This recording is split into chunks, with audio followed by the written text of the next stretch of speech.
Hi, everyone. This is Dr. Colleen Meyer with Meyer Mints, and we got Darlene Hawley today featured on our podcast, Fearless in Pink. Darlene is an awesome, amazing entrepreneur. Darlene, you want to talk a little bit about yourself? Yeah, absolutely. Thank you so much, Colleen, for having me on the show today. I'm excited to be fearless in pink with all of you. As Colleen said, my name is Darlene Hawley, and I'm a personal branding and online business coach. And I work primarily with service-based online entrepreneurs to help them create a strong foundation for their business so they can stand out online and attract their ideal clients to them without having to work as hard. Part of my philosophy has always been figure out a really easy way to run things so that I don't have to work as hard in my business. And so I've been able to create structures in my business that allow me to work about 30 hours a week as a full-time schedule and create a profitable business, all while working with my kids, doing virtual schooling right now because we're in the middle of a pandemic. So balancing like business life as well as the home life. And that's been one of the things that I feel really blessed about having is like the ability to work from home and structure my day in a way that really feels good to me and also allows me to be there with my kids as well. Yeah, you also have a podcast. You want to tell us a little bit about your podcast? Yeah, I do have a podcast, and it's featuring amazing entrepreneurs on their journey of how they've created their business. So it really focuses in on hearing their story of why they started a business. What was it that pulled them into this life, right? Because entrepreneurship is like a whole new world for a lot of people, but giving them the ability to find that freedom and flexibility that they want in their life and in their business as well. You were talking about the creating balance between, I know because you have your job and you have your family and you also do volunteer work. And if a woman business owner came to you and said, how do you do it? How do you balance life and your personal life versus professional life? Yeah. What would you say? I think what I've found for myself is the word balance never really felt right because I always felt like, especially before I started my business, I was working in retail management and I had my home life where I was a single mom. My oldest son is he'll be 25 actually in a couple of weeks, but in the beginning years it was just me and him. So I was a single mom raising him up until he was 10 years old. And I always felt like when I was at home, I was worried about what was happening at work because I had a very high demanding job in retail management at Best Buy and Gap. And so my expectations were really high at work. Like we always had district managers coming in. We always had walkthroughs. We had high goals. So I was always worried about that. And then when I was at work, I had mom guilt, right? I was missing out from being away from my son. I was working 60 plus hours a week. And I didn't know what balance could even look like, right? There was never like that even kilter where I was giving a lot at work and I was giving a lot at home. And I felt like super and balance. So as I started my entrepreneur journey, I realized that what I was looking for was more of a harmony, like with an ebb and a flow to it. It wasn't about being balanced really well. It was about going with the flow of the day and figuring out like some days I work in my business a lot more. Other days I'm helping my kids or I'm going to soccer events or baseball, or we're doing a family barbecue, or we're doing whatever it is. I'm going to a conference or a workshop that I'm leading. But I found that I didn't need to have balance. I just needed to have harmony. And I need to be okay with knowing that some days were going to be different and it wasn't going to be like it was before when I worked in retail management. It was more about flowing with the day and going with the flow, right? Kind of like going down the river. Like sometimes you take a left turn and then you come back in and you accomplish what you do. And I think giving myself some grace too around knowing that if I put something on my calendar for myself and for my business that I need to work on that maybe wasn't a set appointment, that it was okay if something came up with my kids and I needed to go run over to the school, which I don't have to do anymore, obviously. But back before, like if I had to go do something or if I was going to volunteer in my kids' class, that I can move that marketing activity to later that day or the next morning and not have guilt around feeling like I had to do it exactly right now. So I think just having that ebbs and flow and harmony in your business is what makes it so special. I love that you said that to harmony. I love that over balance because you're right. There's never really a balance. Let's talk about your customer base. So tell us a little bit who your customer is and what they come to you for. Yeah. So most of my clients nowadays are service-based entrepreneurs. They have online businesses. Most of my clients don't have brick and mortar stores or locations. They work online, virtual. So I work with coaches, consultants, service-based online entrepreneurs. And a lot of times they're usually newer in business. Maybe they've been in business for 1 to 3 years, and they're starting to get some consistency going with their business, but they're finding that they're having a really hard time having the consistency that they're looking for, so they can generate the type of revenue that they're wanting. So a lot of times they come to me and they're like, all right, like I'm getting clients, or they're all over the place, kind of like I was when I started my business. When I started, I would work with pretty much anybody, right? I wasn't like very niche down. So I help pull them in to who it is exactly that they want to work with. And then we get super clear on the foundations of their business. So once we discover who they want to work with, who their ideal clients are, and what makes their ideal clients wake up at 2 o'clock in the morning and be worried about whatever it is that's going on in their life, that my clients are the solution to. Mm-hmm. So helping them identify what's the problem, how are they the solution for that problem, and then helping them with their core messaging, making sure they know the type of messaging that they need to use to attract their ideal clients to them, and then also repel the clients away from them that are not their ideal clients. I think that's one of the hardest lessons we learn as entrepreneurs is it's okay for people to unsubscribe from our newsletter list. It's okay if somebody says no. It's okay if somebody comes in and talks to you and decides that you're not a good fit. Like knowing it's okay that you're attracting the right people to you and you're also repelling the people that are not your ideal clients is I actually get excited now. I used to get upset when somebody would unsubscribe from my newsletter list, or if I would jump on a call with somebody and they would say, you know what, I don't think it's a good fit or it's on a good time. And then the more that I thought about it, I was like, it's almost a blessing in disguise, right? Mm-hmm. Because you're not marketing to somebody who's not interested in your services. So I would rather know that and like create space for those that are the right people for me to work with to come to me. So that's part of what I do with my clients too, is just really figure out like who do we want to attract, who do we want to repel, and then once we get that strong brand foundation for their business, then it's time to do marketing, and I call it client attraction marketing, where we actually create a 10 by 10 framework where they work 10 hours a week marketing their business, and they use only 10 different strategies to grow their business. I did this in the beginning, and all my clients do it as well. We like go to a networking event one time and we don't get a lead from it. So we come home and we're like, oh, well, that didn't work. I'm not going back to that event. Or we try podcasting and we put ourselves out there a couple of times and nobody accepts our pitch. And we give up on ourselves too easily is what I found. I know that was for me.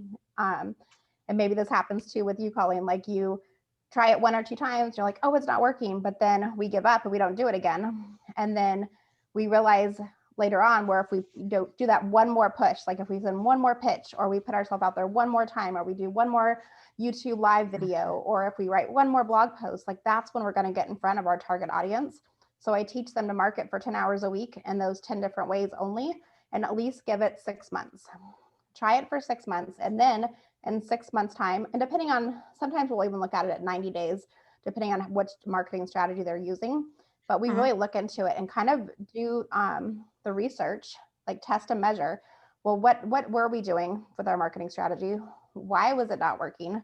Was it something we were doing? Was it not the right strategy for us? Did we hate doing it? And so we weren't showing up as our authentic self? Like what were the reasons behind it? And then we can make tweaks and say, okay, well, it didn't work. Let's look at another strategy because maybe this was not a good fit for our business.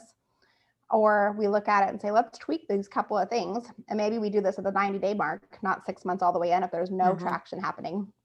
But we investigate a little bit, find out what's going on, and make those tweaks so that we're able to make it successful.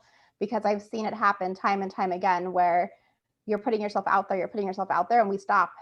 And then that next conversation though, like where I've almost, the times that I've almost given up, the next time I've pushed through when I just said, you know what, I'm doing this anyways, like I'm going to give it all that I have and see what happens. That next push is usually when the client comes, or when I have the right introduction with somebody else who introduces me to the next client, or I build relationships with somebody who, down the road becomes a client. And so we give up on ourselves is kind of the moral of that story. Way too easy. And so just giving ourselves space and time to build a strategy that actually works for us, I think is so important. Is the majority of your clients, male or female? Ooh, that's a good question. So my audience is about 50-50. Half of my clients are male, half are female. And for a little while, I tried to like make myself I work with, female entrepreneurs. Like I started using that language. And I work like 50% of my clients that come to me are male clients. And I just thought it was super interesting because I think it was one of those moments too, Colleen, where I was watching what other people are doing out there in the online space. And I saw a lot of my competition, like people who are in my industry, saying that they work with female entrepreneurs. And I was like, well, I like to work with females. Like I'm very, I'm a feminist. I want amazing things for women. And I was like, I'm gonna use that language. And then I caught myself because during that I was like, wait a minute, this actually doesn't feel good. Like I'm attracting male clients, even though I was using that language, which I thought was funny. I was still getting male clients when I was talking to a woman audience only. And I had to like just like regroup myself and go, wait a minute, this is not actually who I am. I'm trying to copy what other people are doing in the market space, which is my number one no. Like I'm always telling my clients, like, be you, show up as yourself, share your stories, be authentic to who you are. But I caught it for myself that I was trying to do something that wasn't fitting into my marketplace. So I work with men and women, Colleen, not just women. Yeah, because you know why I asked that question, because you were saying, how we try, and which is absolutely, I agree 100%. We go out there and we try these marketing or marketing techniques. And then if we don't see immediate results, we kind of give up on it. But I wanted to see if you saw a difference between how men approach that and how women approach it. Men tend to say, oh, forget it sooner, or women, or is it basically about the same? I think women actually give up. We give up as a woman. I'll speak for myself and just even like my female clients. Like we give up on ourselves a little bit quicker than most men do. And I don't think women aren't quite as confident, outwardly confident as the men that I typically coach. But men also find that they don't have as much doubt in themselves. Like they don't necessarily struggle with the confidence piece, but they beat themselves up a lot more when things don't work. Whereas women, I think that a lot of women shift quicker and are quicker to pivot and change what they're doing and change their mindset on it a little bit quicker than the male clients are. That's interesting. So let's talk about when you first got into business. And I know you're talking about, you took you a while to find your niche and kind of, going through this path of branding your own business and determining who your customer is. So if you could go back and talk to Darlene before she started this, and coach yourself, so to speak, at the Darlene at the time that you started, what would you tell Darlene? Yeah, I know exactly what I would tell her because I've had this conversation with myself a couple of times. The first 2 years of my business, I really struggled. And if I could have given myself advice back then, it would have been to start showing up as Darlene and not trying to be like other people. When I started my business, I started back in 2007. So it was early in the coaching world. I would go to networking events and people would ask me what I do. And I would tell them I was a business coach. And they would ask me what sport. And I was like, no, like business coach, like I'm a business coach. Like I had to explain back then what a business coach was. But I was wearing a suit. I was carrying like a notebook with like a pad of paper, and I had a briefcase, and I was trying to be something that wasn't authentic to me. I always say that I felt like a little girl playing dress up in my mommy's closet because that's how I felt. I felt like I was, it wasn't me. It wasn't who I wanted to be. It wasn't how I wanted to show up. It wasn't comfortable. I wasn't comfortable wearing those business suits back then. I'm still not today. I might have one business suit left in my closet, maybe. But back then, like I had gone to the store and I bought like 10 business suits, and I was going to networking events, and I was showing up, and I just didn't feel like me. So if I would have talked to myself before that time, that I would have definitely, because people don't want to buy from somebody or they're not ever going to buy from somebody who doesn't show up as their true self. And that was part of the reason I had the inconsistent income those first couple of years, is because I wasn't really being me. I was almost pretending or like stepping into somebody else when I'd walk into that room. And I wasn't letting people really get to know who I was, because I was trying to be somebody else, right? I was trying to Right. like do what I thought I was supposed to do to get clients. And when I stepped back and in about that 2.5 year point, when I decided that it was ready for a change and I was going to do things differently, Mhm. that was when my business took off. It was because I started dressing like myself. I started having conversations and being more me and showing more of my personality and not worrying what other people would think, just letting myself be who I was. And that's Mhm. when I would start to attract clients. And I would also repel clients too, right? Because Right. not everybody's for everybody. And that's fine too. But I think just having the ability to know that you can just authentically show up as yourself is huge. Yeah. That sounds amazing. So let's say we have someone that wanted to get a hold of you. So what is your contact information for anyone that might Yeah. want to reach out to you? Yeah, I would definitely love to chat with you. The best place to get a hold of me is just to go to my website, which is darlenehawley.com. And if you can also follow me on LinkedIn if you want to connect over there. I do spend a little bit of time there as well. But if you go to my website, I do have a free gift on my homepage, which is a workbook that shows you how to build a business that helps you attract your ideal clients and stand out online. And it's got actionable steps built into it that you can implement today in your business to start getting results. That's amazing. All right, Darlene, just wanted to say thank you. We loved having you on and have a great day. Yeah, thanks, Colleen, for having me. It's super fun to talk with you. Thank you.